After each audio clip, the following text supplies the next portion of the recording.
All right, guys, the real key to the healing work is it's just facing our emotions, being able to actually face them head on, sit with them without running away from them. Now, most of us, it's so hard for us to do this because we find a million different ways to distract ourselves from our emotions, to stay disconnected and to pull ourselves away from what actually needs to be done, which is to sit with ourselves and our emotions and let them process, to let them go. And so, what I've created for you guys here is a list of the 50 most common ways in which we often distract ourselves from our own emotions, which we run away from them, find ourselves occupied with other things and people, rather than just actually doing the necessary healing work. So once you can self-identify the ways in which you are distracting yourself from your emotions, then you can start to actually have that awareness and start to make changes where you can more likely sit with yourself and allow yourself to be with those emotions so you can let go of those heavy weights that we talked about earlier in the survival paradigm, the guilt, the shames, the fear, the rejection that we've all experienced.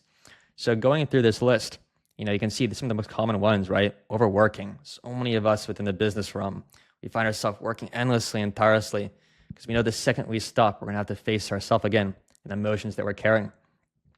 People pleasing. We do this all the time. Often we feel there's a gaping hole within us. So we want to, get others people to get our attention, to do them favors because we're scared of often being alone, facing how we feel inside. So all these different ways, intellectualizing, right? Being in our minds and our thoughts, because it's so much easier to think and be in our minds and fantasy and philosophy and theory than it is to be in our hearts and to feel what often is the pain that we're carrying.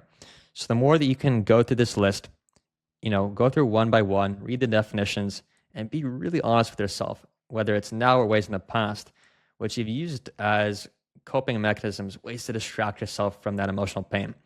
And when you become aware of it, then that's when you can start to make a change, because then you can drop it and realize that that's what you're doing and start to go back within the letting go process and actually sitting with yourself and your body and the emotions that you're carrying so you can start letting them go more easily and effortlessly. And that's really the key to this, starting the key of this healing journey. So take the next 5 to 10 minutes and just go through this list and start to check off all the different ways in which you can be honest with yourself that you start to distract yourself from your own emotions. You start to escape and start to let your mind take you away from the actual pain that you're experiencing.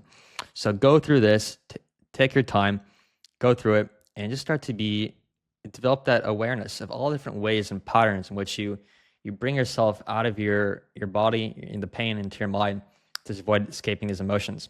And once you have that awareness, that initial awareness, that's when you can start making changes and start actually dropping into your body and your emotions and expediting your healing journey.